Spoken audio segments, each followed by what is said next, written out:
acting when I was 8 years old. I started with National Theatre. This is when I was in Agra, and I used to do theatre plays all over the country, and I started winning national awards from IPTA and other great organizations. So looking at my interest in acting, my parents decided to move our family from Agra to Mumbai in 2010, and that's where my journey started in acting. And उसके बाद यहाँ पे आके थोड़ा सा struggle था for the first year, but उसके बाद I started getting some great shows. So my first show was Chhote Miyan chapter 3 on Colors, which is a stand up comedy reality show on Colors. उसके बाद I played the role of Mandeep in the show Shake It Up on Disney, and then I played the role of Pihu in the show hello Pratibha on ZTV. Did the ads of Snapdeal, UNICEF, played cameo roles in Balika Vadhu, Parvarish, Aada Full, and then finally I played the role of Sunidhi in the movie Hichki by Yash Raj Films. All the characters were vastly different from each other, and that helped me bring a lot of versatility to the table. It really helped me portray the breadth of my skill perfectly, because for example, Mandeep was very bubbly, fun and full of life. Pihu was very emotional, centered, and that's why I think I was able to give justice to both characters by just expressing my skill. कितना मुश्किल था struggle की अगर बात करें, कितना मुश्किल था, एक स्ट्रगल होता है बच्चे के लिए, स्कूल जाना है, उसके बाद कितना मुश्किल था आपके लिए जब आगरा से यहाँ शिफ्ट हुए?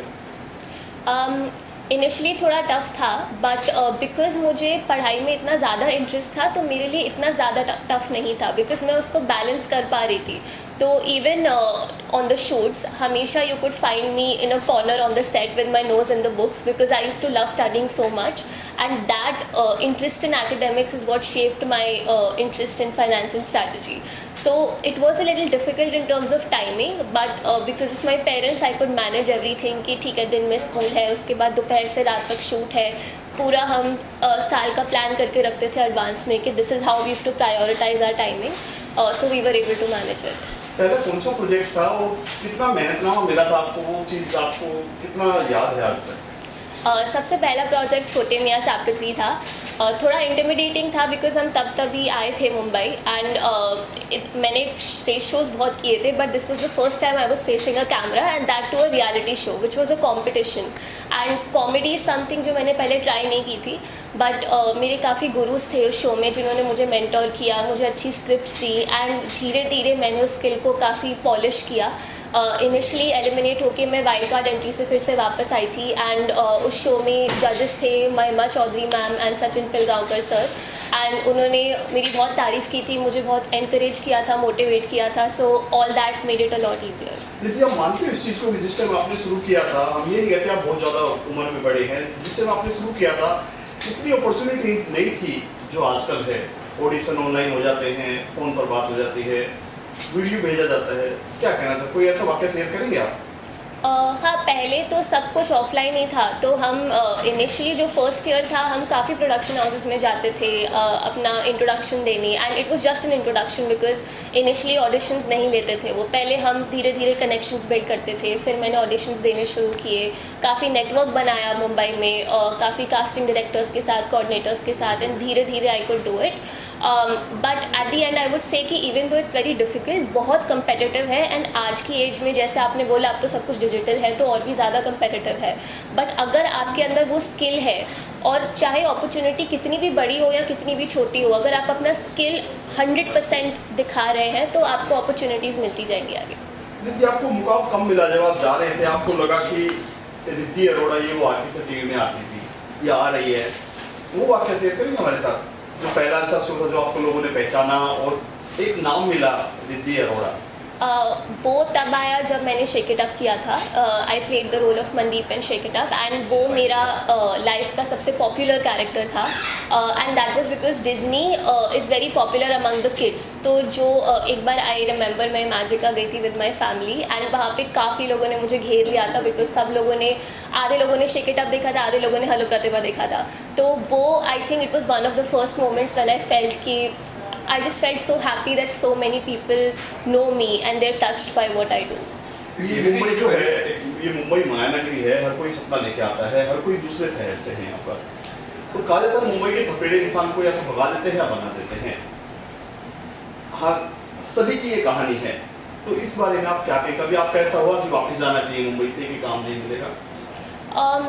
आई थिंक वो जो एक करेज था, तब मैं बहुत छोटी थी, तो उस चीज़ के लिए मैं बोलूँगी कि मेरे पेरेंट्स के अंदर बहुत स्ट्रेंथ थी। काफ़ी बार ऐसा था कि हमने काफ़ी फेलियर्स देखे हैं, काफ़ी बार ऐसा भी हुआ था कि प्रोजेक्ट साइन हो चुका था एंड उसके बाद the production house backed out कि नहीं, we can't do this, like we can't do this with you any more. So ऐसे रिजेक्शंस भी हमने बहुत देखे हैं। काफ़ी बार शॉर्टलिस्ट होती थी टिल दी एंड, बट फिर भी नहीं वर्कआउट होता था। तो failures is something that is a part of being in the TV and Bollywood industry, and you will have to build the muscle to be okay with it. But I feel because of that, because of those failures, I've become so resilient and strong. So I think it is a part and parcel of things, but उससे आप बहुत strong भी बनते हैं। रिद्धि जी, एक वक्त था जब आपका काम अच्छा कैरियर से चल रहा था, उस दौरान आपने कॉर्पोरेट का काम करना शुरू किया, फिर MBA किया, क्यों, कोई खास वजह थी? So while I love acting, मैं एक्टिंग में अपनी intellectual and analytical abilities use नहीं कर पा रही थी। And because I use to love studying so much, मुझे कॉलेज में फाइनेंस एंड स्ट्रैटेजी में इंटरेस्ट आया, and in NMIMS a lot of esteemed professors taught me these subjects, and after that I started landing great roles in some multinational companies which helped me establish my footing in the finance industry.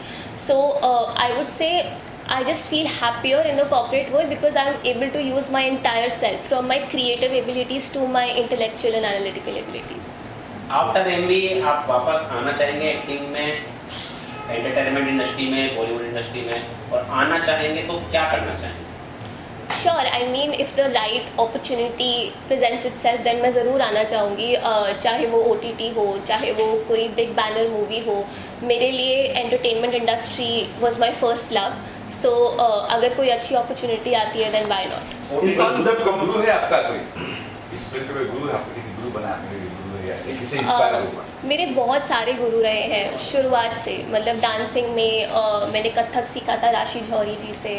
Acting में मेरे काफ़ी directors थे। सो shake It up में ऋषि sir थे, hello प्रतिभा में Ismail sir थे। उन्होंने मुझे कैरेक्टर्स के बारे में काफ़ी सीरियसली सोचना और उसको एक्सप्रेस करना सिखाया, एंड आई थिंक वो ही मेरे मेंटर्स बन गए थे एक्टिंग में। एंड फाइनेंस में मेरे मैनेजर्स, मेरे प्रोफेसर्स मेरे मेंटर्स थे, जिन्होंने मुझे सही अपॉर्चुनिटीज़ दी सही टाइम पे, which could really help me grow as a person. आपके माता पिता की भूमिका क्या है? अभिनय करते जब माता पिता किस तरह देखते, क्या कहते हैं उनके बारे में? मेरे पेरेंट्स मेरे सबसे बड़े सपोर्ट सिस्टम है, and without them I wouldn't be where I am today, and because of them I am even in Mumbai, because of them I got all the right opportunities, because they kept me motivated. My dad always use to look it the schedule, the shoots, the budget and all the other important details. My mom used to look at style, my well-being, focus and everything else, and all three of us always functioned as a team, and without that team none of this would have been possible. So I think I would credit everything to my parents. Being a girl, लगा ना कि लड़की, आप लड़की हो, बेटा कहाँ जा रहा है, किस फील्ड जा रहा है, क्योंकि इस फील्ड पे कई बार सुना भी होता है, चीज़ होती भी है। पापा या मम्मी ने भी कहा बेटा कहाँ जा रहे हो, किस फील्ड जा रहा हो, MBA कर लो, पढ़ाई कर लो, ये कर लो, कुछ कहाँ से कुछ कर हुआ? एक्चुअली मेरे केस में हमें बाकी लोगों ने बहुत बोला था कि जब हम आगरा से मुंबई शिफ्ट हुए थे कि ये आप क्या कर रहे हो या ये कैसा डिसीजन ले रहे हो, बट हमारे अंदर वो कन्विक्शन था कि हमें पता है हम क्या कर रहे हैं और हमें अपना करियर कैसे शेप करना है, तो हम उस सबसे बाहर निकले। एंड जहाँ तक बात है मेरे पेरेंट्स की एक्टिंग को लेके, ऑनेस्टली थोड़ा इन्वर्स था। मेरे parents were like you know, you have done so much in acting, you established your footing, why do you want to go to finance now and do an MBA। मेरा interest था MBA में जाना, तो मैंने उनको convince किया था कि मेरा इसमें इंटरेस्ट है, मुझे आगे पढ़ना है, मुझे अपने करियर को एक इंटरनेशनल फोकस देना है आगे चल के। तो इस तरीके से वो जर्नी पे बैठी। तो भारत MBA में और विदेश के MBA में क्या डिफरेंट है, क्या अंतर है? सो बाहर के MBA में focus is more on international perspective and peer group is very global, and in India the focus is more on local industry practices and theoretical knowledge. In my case, I've worked a lot with European and American markets, and I want to continue building on that in the future, that the focus of my career has to be global. OTT का ज़माना है, वैसे ज़माना है, तो कभी से chance मिला आपको कि OTT पे काम करना है तो आप तैयार है, क्योंकि OTT पे बहुत कुछ भी आता है। और समझिए क्या कर रहा हूँ, क्या कुछ है इस बारे में? OTT पे एज आई सेड कोई अच्छी अपॉर्चुनिटी होगी जिसमें मेरी प्रोफाइल फिट होगी एंड जो कैरेक्टर मुझे बहुत इंटरेस्टिंग लगेगा तो मैं ज़रूर करूँगी. ऑफ कोर्स अगर मैं अपने टाइम कमिटमेंट बैलेंस कर सकती हूँ दोनों इंडस्ट्रीज़ के बीच में, देन व्हाई नॉट. सबसे बड़ा प्रोजेक्ट, सबसे अच्छा प्रोजेक्ट, सबसे यादगार प्रोजेक्ट कौन सा था आपका जिसने आपकी लाइफ बदल दी? सबसे मेमोरेबल प्रोजेक्ट मेरा था Savdhaan India. I remember that was a special episode, like जो एनुअल एक स्पेशल एपिसोड होता है. It was a 1 hour long episode and they spent a month trying to cast for that episode. So it was on child molestation and when they finally selected me, हमने सब कुछ discuss किया and वो बहुत ही emotionally heavy character था. So उसमें I had to really get in the mind of the character to be able to give justice to it. And I remember हम उसका क्लाइमैक्स सीन शूट कर रहे थे जिसमें मुझे अपने सारे इमोशंस बाहर निकालने थे. Like that was the ultimate break down scene and I think मैंने वो इतना ज़्यादा उसमें मैं घुस गई थी कैरेक्टर में. मैंने ऐसा परफॉर्म किया कि पूरा सेट शांत हो गया था एंड कट होने के बाद the whole set give me a standing ovation. And वो मोमेंट मेरे लिए बहुत यादगार रहेगा बिकॉज पूरे सेट से स्टैंडिंग ओवेशन मिलना बहुत कम होता है. बट मोस्ट इम्पॉर्टेंटली उस एपिसोड ने जो पूरी कंट्री को मैसेज दिया था विमेन एम्पावरमेंट पे, that is why that character and that episode is so important to me. आपने हिस्ट्री में काम किया, रानी में कुछ कभी कुछ बातें हुई, सेट पे कोई बातें हुई कुछ रानी से रानी में? हाँ, मतलब वी वर्क टुगेदर एंड हमने काफ़ी सारे सीन्स एंड इवन सॉन्ग्स साथ में शूट किए थे. And she is a very nice and very sweet, very kind person. उन्होंने इंश्योर किया कि हम सबको कंफर्टेबल लगे उनके साथ. बहुत ही अच्छी जर्नी थी. इट वाज आने वेरी. वाले 5 साल में आप कहाँ देखते हैं अपने आप को, क्या लगता है? अगले 5 years में I will either be in Singapore and France और in London. Because that's where I'll be doing my MBA. So that's where my focus will be in terms of business. That's where I want to build my career. दीदी, आप मानते हैं कि बॉलीवुड में हमेशा पंजाबियों ने फटे चक्के हैं, पंजाबी हमेशा छाए हैं, चाहे बी.आर. चोपड़ा हो, यश चोपड़ा हो या फिर मिक्का सिंह हो या दिलीप पाजी? क्या कहना चाहिए इस बारे में? कपूर फैमिली हो, पंजाबियों की तो अपनी शान है. उसमें मैं क्या ही कहूँ. I think in the and doesn't matter आप कौन से बैकग्राउंड से हैं, आपके स्किल पे ही डिपेंड करता है complete. Any message for audience जो लड़कियां चाहती है कि इस फील्ड पे आए बट कई बार माँ बाप सपोर्ट नहीं करते, कई बार जैसे आपको सपोर्ट कर रहे हो, ऐसे उनको क्या कुछ कहेंगे आप? उनको मैं यही कहूँगी कि आप अपने अंदर ब्रेव रहिए कि अगर आपके पास अभी वो सपोर्ट नहीं है, चाहे वो इमोशनल सपोर्ट हो, चाहे वो फाइनेंशियल सपोर्ट हो, आप एक एज तक 18 या 20 ईयर्स की एज तक अपने आप को इतना बिल्ड करो कि उस एज के बाद आप वो परस्यू कर सको जो आप करना चाहते हो. एंड मैंने ऐसा बहुत देखा है specially in small towns that लड़कियां नहीं कर पाती है. And I strongly believe in Indian growth. India has given me a lot, इसलिए आगे चल के I want to also give back to the country. I want to sponsor the education of various underprivileged Indian girls who don't have the access to right opportunities because of difficult financial circumstances. चलिए बात करते हैं community से भी. बच्चों के papa mummy की बात करें, जो एक्टिंग में बच्चे रहते हैं, बच्चों की 60% है, 100% पेरेंट्स की होती है. क्या कहना चाहोगे इसमें? क्योंकि घर का खाना ही बनाना है, आपको छोड़ना भी, स्कूल भी छोड़ना है, सेट पर भी लेकर जाना है. हाँ, वो बैलेंस तो डिफ़िकल्ट होता है. बट मेरे पेरेंट्स ने पर्टिकुलरली मेरे डैड ने अपना बिजनेस पूरी तरीके से बैक बर्नर पे रख दिया था just to focus on me. तो इन माय केस एटलीस्ट मेरे पेरेंट्स ने अपना 100% मुझे ही दिया था growing up. Like I was their investment and their child. So it's difficult to balance. But I think अगर आप करना चाहते हैं, आपके अंदर वो डेडिकेशन है, तो आप कर लेंगे. हाँ जी. हाँ सर, क्या कुछ कहेंगे सर जब बेटा ने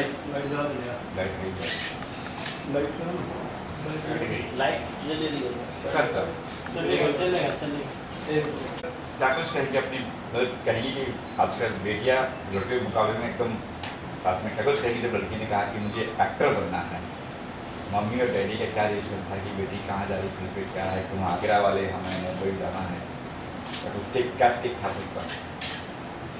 ये जर्नी बहुत लंबी है. जब वो 4 साल की थी और आज वो 25 साल की है, तो 4 साल से 25 साल तक 21 साल की जर्नी इतनी जल्दी नहीं बोली जा सकती, बताई जा सकती. मगर इतना ज़रूर बोलूँगा कि 4 साल के बच्चे ने अपना जलवा 4 साल की उम्र में दिखाया था. एक छोटे से लॉयंस क्लब के शो में उसने, फैंसी ड्रेस शो में अपना जलवा दिखाया था. कई न्यूज़पेपर में उसकी फ्रंट न्यूज़ आई थी, फोटोग्राफ आई थी. बस उसके बाद कहानी बदलती गई, स्टेज प्रोग्राम मिलते गए, सोनू निगम के साथ शो मिला, वहाँ आगरा में, वहाँ और कई सारे प्लेस मिले, थिएटर प्लेस मिले, कई सारे डांस शोज मिलते गए, मगर हमने हमेशा स्टडीज़ को पैरेलल रखा। Studies plus acting plus dance plus anchoring plus modelling, everything was side by side. 1 महीना पहले ही मैं इसका बुकिंग मतलब डेट्स देना, टाइम देना, सब मैं देखता रहता था कब क्या मैनेज हो सकता है। मगर इससे पहले पूछ लेता था, are you comfortable with study, are you comfortable with examination. ऐसे भी मैंने दिन देखे हैं कि सुबह फाइनल एग्ज़ाम हुआ, दोपहर को हम कार में टैक्सी में बैठे हैं, फरीदाबाद जा रहे हैं, भूपेंद्र सिंह हुड्डा जी का प्रोग्राम था, राजीव गांधी के ऊपर इसने बोलना था, एक्टिंग करनी थी, पूरा 10 मिनट इसको बोलना था शंकर सानी के साथ। वो उसके बाद दूसरे दिन सुबह एग्ज़ाम था। तो हमने कैसे उसको किया बैलेंस कि आगरा स्कूल से टैक्सी से होटल से फरीदाबाद ग्राउंड, 25,000 ऑडियंस, उसके बाद रात में वापस, उसी रात को वापस, उसके बाद सुबह फिर दोबारा एग्ज़ाम। तो that is the thing we all 3 did like this. आपका यही नाम यही कहेंगे कि छोटी थी, 4 साल की थी, तो वहाँ से इसका टैलेंट पता चला। धीरे धीरे इसको एक लाइन दी गई बोलने के लिए। कोई इससे कहा, बेटा तू स्टेज पे ये बोल लोगे? देख हाँ बोल लूँगी। इसने वो लाइन एक बोली, वहाँ से लगा कि ये बहुत कॉन्फिडेंट है ये। तो वहाँ धीरे धीरे इसको आगे फिर स्टेज पे इसने स्पीच बोलना शुरू किया। पहले 4 लाइन का दिया, फिर इसको 1 पेज दिया, ऐसे करते थे बहुत स्पीच बोलते बोलते। फिर आगे इसने वो शोज़ वो किए, ये वाले नेशनल अवार्ड्स लिए, उसमें प्ले किए, तो प्ले में इसने बहुत नेशनल अवार्ड्स लिए। तो वहाँ धीरे धीरे फिर ये हम इधर मुंबई आ गए। इसका वहाँ पर आगरा मुंबई से ही एक कॉल आया था कि इसको छोटे मियाँ में सेलेक्ट किया जा रहा है। तो वहीं ऑडिशन हुआ था इसका ऑनलाइन। तो फिर हम लोग मुंबई आ गए वहाँ से इसको लेके। तो बस वहाँ से इसकी शुरुआत हो गई। तो बात की फिल्म कैरियर आप किस फील्ड से? वहीं से धीरे धीरे टीवी शोज़ किए इसने, फिर इसको फिल्म मिली। I was doing business in Agra, 2-3 business were there. मैं पढ़ाता भी था, साथ में मेरा ट्रांसपोर्टेशन बिजनेस भी था और कुरियर बिजनेस भी था। उसको मैंने वाइंड अप करना शुरू किया जब इसने कह दिया अब मुझे मुंबई जाना है। हालांकि मुझे 3 साल लग गए मुंबई, आगरा से मुंबई सेटल होने में, आने में, अपना बिजनेस बंद करने में, अपनी शॉप बेचने में, अपना घर बेचने में। वहाँ से यहाँ की जर्नी वो मेरे लिए बड़ी डिफ़िकल्ट थी। मगर इसके स्ट्रेंथ, इसकी मेहनत प्लस इसका एक्टिंग कैरियर प्लस, मैंने इसको कभी रोका नहीं। जो करना चाहते हो करो, एक्टिंग करनी है एक्टिंग करो, MBA के लिए जाना है MBA के लिए करो। कहती है मुझे 6 कॉलेजेस में एडमिशन करना है, मतलब एग्ज़ाम देना है, एप्लीकेशन देनी है। मैंने कहा गो अहेड। बहुत महंगा था, अभी भी आगे जा रही है, बहुत महंगा वो है MBA। Still I am after her. उस एक्टिंग मैं इसको स्टार बनाने लाया था, स्टार तो बनी, मगर इसको और आगे स्टार बनाना था। मगर उससे पहले इसने कहा कि I am going for MBA। Acting तो मैं पूरी ज़िंदगी कर सकती हूँ। आगरा से यहाँ बंद करके यहाँ पर आ गए आप बच्चे के लिए। अब यहाँ से क्या रसिया जाओगे? रूस रसिया जा रही है? रशिया नहीं, फ्रांस एंड सिंगापुर। सी मैं आपको बता दूँ अगला स्टेप क्या होगा। मैं अभी आपको प्रेस के सामने बोल देता हूँ। अगला स्टेप ये होगा कि ये पढ़ने जाएगी, MBA करेगी, वर्ल्ड के कहीं भी जाके वो जॉब करेगी 4-5 साल। उसके बाद फिर इंडिया आएगी और फिर इसी एक्टिंग प्रोफेशन में और आगे जाएगी। और हम अपना एक प्रोडक्शन हाउस बनाएंगे जिसके अंदर ये एक्ट करेगी और मैं डायरेक्टर होऊंगा, प्रोड्यूसर होऊंगा। ये मेरा अगला प्रोजेक्ट है, अगले 5 साल का, 10 साल का, 8 साल का। मतलब अनाउंसमेंट कह सकते हैं आज आप? नहीं, बाकी देखते हैं। बाकी देखते हैं। कुछ पता नहीं है। सर जब कैरियर से चल रहा है, एक्टिंग करे फिर वहाँ जाके MBA करना, आपने पसंद है कि कहाँ बैठी कहाँ कच्चा कर पढ़ा रहे हो? Nobody knows. हमारे गुरुजी, हमारे भगवान, हमारे साईं महाराज ने क्या हमारे लिए सोच रखा है अभी हम डिसाइड नहीं कर सकते। हाँ, हम इसके भविष्य के लिए हमेशा खड़े रहेंगे इसके साथ। Thank you sir. Thank you. या यार बोलिए आप पूछेंगे या मैं अपने हम बोलेंगे अपने बारे में बोलेंगे अपने बारे में। माई सेल्फ बंद है ना? ये चालू है अब पता नहीं होता कि हमारे एडिटर को मालूम पड़े कि आप किए हैं। Okay myself Aayat Shaikh, I am into acting, I do anchoring also, cricket में कमेंट्री भी मैं करती हूँ and I do modelling as well. So yeah this is my profile. Riddhi के लिए क्या कुछ कहना चाहेंगे? आपने वीडियो देखी, आपने अभी सुना दिया, आपने क्या कुछ जी। रिद्धि के बारे में? So I am here to wish her all the very best for her MBA career. And जैसे एक्टिंग का तो हमने उनकी जर्नी देखी है, बहुत ही गज़ब की और बहुत ही मज़ेदार जर्नी रही है रिद्धि की। And I really want to appreciate the hard work of her parents, क्योंकि पेरेंट्स के सपोर्ट के बिना इतना आगे आना that is not possible at all. And being a girl I can understand कि लड़कियों के लिए कितना मुश्किल होता है कि अगर फैमिली का सपोर्ट नहीं है और फिर आप इंडस्ट्री में काम कर रहे हो, that is very difficult. So hats off to her parents कि इतना सपोर्ट किया और लड़की को इतना आगे लेके आया। एंड या wishing her all the very best for her MBA career also and for acting career also. यही सवाल आपको भी कि आपको अपने पेरेंट्स कितने सपोर्ट कर रहे हैं एक्टिंग करने के लिए? I am into industry already from last 6 years and मेरे पेरेंट्स के सपोर्ट से ही मैं यहाँ तक आई हूँ। So yeah I can understand that I am grateful for having such a supportive parents. तो बीइंग ए शेख कई बार बहुत पहले तो लोग कहाँ जा रहे हो बेटा कि हम गोरखिया वाले लोग हैं, कहाँ ये सब चीज़ है, सोचा कभी हुआ है? नहीं, पेरेंट्स की तरफ से नहीं हुआ है। हाँ, रिलेटिव्स की तरफ से ज़रूर हुआ है, लेकिन पेरेंट्स की तरफ से नहीं हुआ। Parents were very supportive and my mother use to manage me very earlier at the beginning of my career, तो फिर इतनी प्रॉब्लम नहीं हुई कभी। इन दोनों क्या कुछ हो रहा है? मतलब रिलेटिव का सुनते हैं आप? पहले, अब नहीं, अच्छा, इधर कुछ हो रहा है क्या? पहले इनिशियल डेज में जी मेरे इवेंट्स चलते रहते हैं, cricket and all, so that is going every day. Okay, ma'am के बारे में आप क्या कर रहे हैं? मुझे बहुत अच्छा लगा जब मैंने देखा कि रिद्धि जी ने जो काम किया है बचपन में, उससे ज़्यादा मुझे अच्छा ये लगा कि जो स्ट्रगल उनके फादर ने किया, क्योंकि बच्चे कभी कभी ये बोल देते हैं ना कि आपने हमारे लिए किया ही क्या है।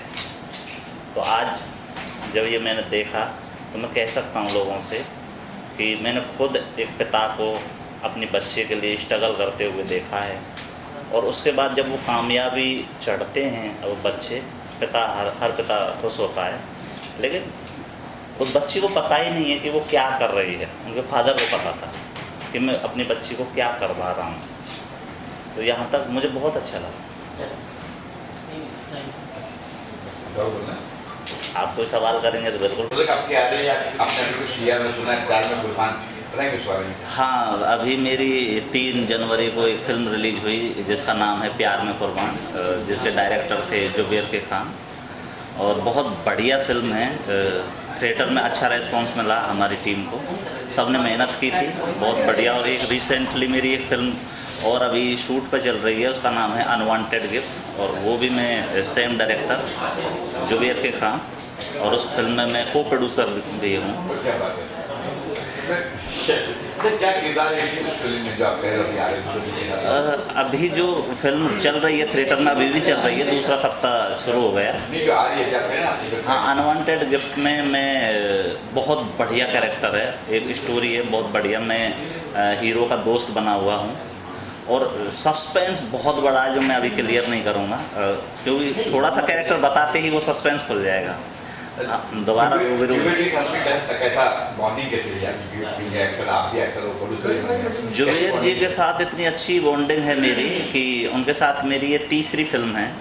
पहले मैं उनके साथ प्यार में कुर्बान जो रिलीज हो चुकी है, उसके बाद एक फिल्म और है उनकी वैम्पायर सागा, वो फिल्म कंप्लीट हो चुकी है, पोस्ट प्रोडक्शन चल रहा है, और ये फिल्म शूट पे चल रहा है। अभी खरमास चल रहा है, इसलिए शूटिंग सभी ने बंद कर रखी है, जैसे ही शुरू होगी 20% बचा हुआ है।